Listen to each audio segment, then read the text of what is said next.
እነሆ ልመናዬ ለርቱ ነቢይ ለአባይ ነባይ።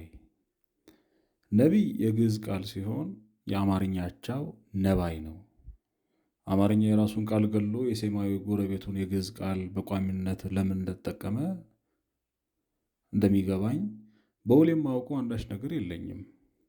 አማርኛ ግዕዝን በመኳንንት ማለትም እንደ ኩል፣ እንደ ሽቱ፣ እንደ እንሾሽላ ከመጠቀም ባሻገር ለሙያዊ ቃላት ቅመራ በዋና ግባዊነት እየተጠቀምንበት እንደምንገኝ ግን ይታወቃል።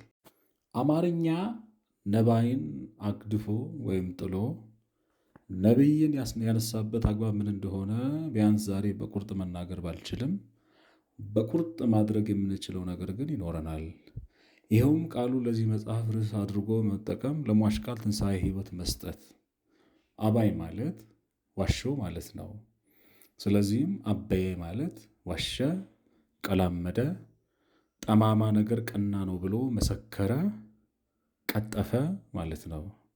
በሌላ አማራጭ ትርጉም አበየ ማለት እምቢ ወይም አሻፈረኝ ያለ ማለት ይሆናል። አብዮት የሚለው ቃል የመነጨው ከዚህ ዘር አንቀጽ ነው። አብዮተኛ ማለት አሻፈረኝ ባይ ማለት ነው። በፖለቲካው ጭቆና ላይ ብቻ ሳይሆን በሃይማኖት ኑፋቄና በአራት ቃቆች ላይ ዘራፍ የሚል ሁሉ አብዮተኛ የሚል ቃል የሚወክል ይመስለኛል። በዚህ አግባብ ሲታይ እኔም ሆኑ ሌሎች ቀዋሚያን ቤተ ክርስቲያን አቀብተ እምነቶች አብዮተኛ መባላችን አግባብ ይሆናል። እንደ ትልቅ ክብርም እንመለከተዋለን።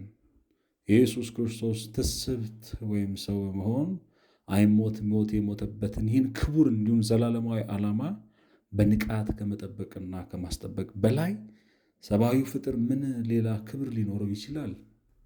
ከቋንቋ ባህሪ የምንረዳው ቃላት ስምምነት መሰረት ማድረጋችን ነው። አልጋን አልጋ ብሎ ለመሰየም በሬን በሬ ብሎ ለመጥራት አንዳች ምክንያዊ ምክንያት የለንም። በስያሜው ላይ ስንስማማ ግን አግባብነት ይፈጠራል። ቋንቋ መግቢያ ነው የሚባለው በዚህ ምክንያት ነው። አምላክ እግዚአብሔር ነቢያትን ለቤተ ክርስቲያን እንደሚሰጥ መጽሐፍ ቅዱስ በእርግጥ ማስተማሩ እሙን ነው። ዛሬ ነቢያት የሉም ወይም አምላክ በቤተ ክርስቲያን ነቢያትን አልሰጠም ማለት የሚቻል አይመስለኝም። ምክንያቱም በቤተ ክርስቲያን ውስጥ መጋቢዎች፣ አስተማሪዎች፣ ዲያቆናት ወዘተ እንደሚያስፈልጉ ሁሉ ነቢያትም ያስፈልጋሉ የሚል የኔም ሆነ የአብዛኞቹ የነገረ መለኮት ሰዎች አቋም ነው። ይህ እንዳለ ሆኖ ግን በየዕለት ተዕለት ኑሮ ውስጥ ክርስቲያኖች በቅዱስ ቃሉ መሪነት እንጂ በነቢያት ትንቢት መንቀሳቀስ የለባቸውም። ትክክለኛ ነቢያት ናቸው በሚሏቸው ሰዎች ዙሪያ መደራጀት፣ ቤተ ክርስቲያን መትከል ስህተት ነው። በኢትዮጵያ ኦርቶዶክስ ቤተ ክርስቲያን አስተምሮ ቀኖና መሰረት ቤተ ክርስቲያን ለመትከል ጽላትና ታቦት ወሳኝ ጉዳይ ነው። በሮማ ካቶሊክ ቤተ ክርስቲያን ደግሞ አብርሆተ እድህ ወይም የሊቃነ ጳጳሳቱ ሹመት የተቀበለ ካህን በሌለበት ቤተ ክርስቲያን መትከል በፍጹም አይቻልም። በወንጌላዊ ቤተ ክርስቲያናት ነባር አስተምሮ ግን ዳግም የተወለዱ ሰዎች ሁለትም ሶስትም ሆነው በቃሉ ዙሪያ ቢሰበሰቡ አምላክ በመካከላቸው ይገኛል። በቃሉ ዙሪያ በመደራጀታቸው ባሻገር ቦታው ቤተ ክርስቲያን መቆርቆር ይችላል። በመካከላችን የፈሉት አባይ ነባዮች ግን ይህን ነባርና ቋሚ ወንጌላዊ ቤተ ክርስቲያናት ትምህርት በማፍረስ ሰዎችን በራሳቸው ማንነትና አስተሳሰብ ዙሪያ እያደራጁ ነው።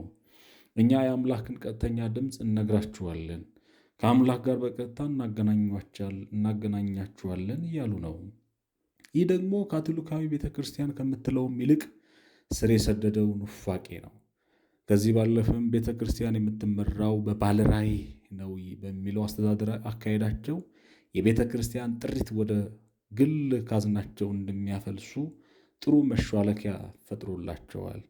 ይህ ደግሞ የአንዲት አጥቢያ ቤተ ክርስቲያን ብቻ ሳይሆን በየቦታው በሚተክሏቸው ድርጅቶች ላይ እሙን የሆነ የሚገኝ እውነት ነው።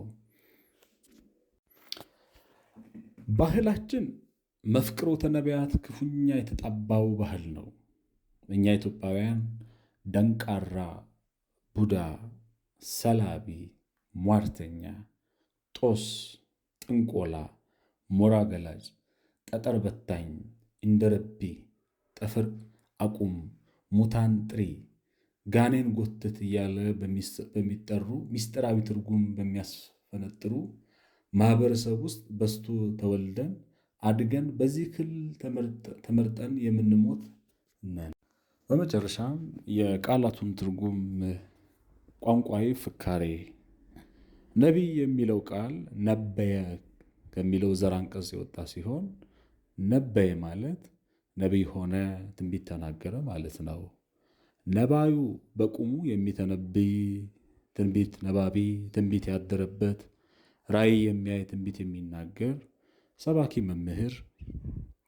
ነቢያዊ የነቢይ ወገን፣ ነቢይ፣ ረድ፣ ደቀ መዝሙር፣ ሀብተ ነቢይ የተሰጠው እንደ ኢያሱና እንደ ኤልሳ ያለ ነቢይ ወደፊት ሲሆን ሊመጣ ወይም ሊደርስ የሚችለውን ነገር አስቀድሞ የሚናገር የእግዚአብሔር ሰው።